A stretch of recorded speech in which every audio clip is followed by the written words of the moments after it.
So, good morning guys. At eto ulit, Rafa ulit ng GTA Cars. May nag-visit sa atin dito. Kakaiba yung issue nito kay Sir.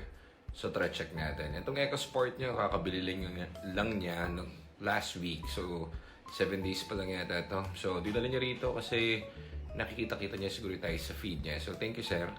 So, upon checking itong unit niya, hindi sa atin galing itong unit. Di ko alam gusto niya na kuha yung unit niya. So, ngayon lang may lumabas, parang nakailaw daw lahat ng dashboard.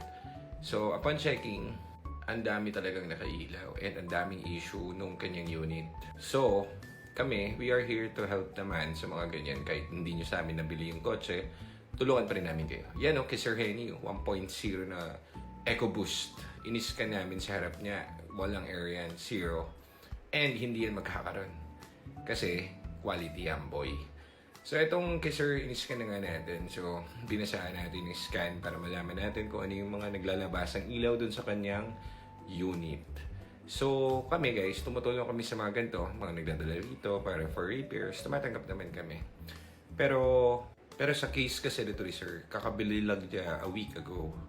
Kita-kita na agad dapat medyo badugo ito. So, talagang napakamot na lang talaga si Sir dun sa findings natin. So, Sir, pasensya na kayo. Kaya naman namin kayong tulungan pero mas matutulungan namin kayo kung ipag-negotiate muna kayo dun sa nabilhan nyo para hindi kayo magastosan ng sobra. Kasi kakabili mo lang naman ng unit. So, kami hindi para ma-repair yung unit mo. Kaya namin kahit nakatakip ang mata, magagawa natin yan. Pero, yung gastos, syempre, kabibili mo lang ng unit, may gastos ka na naman. And hindi to basta gastos.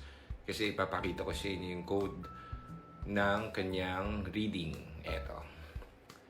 So, sa atin wala tayong i-release na kahit may isang error. Eto guys, lahat naka-error. Yan o, napakadami. Ilan yun?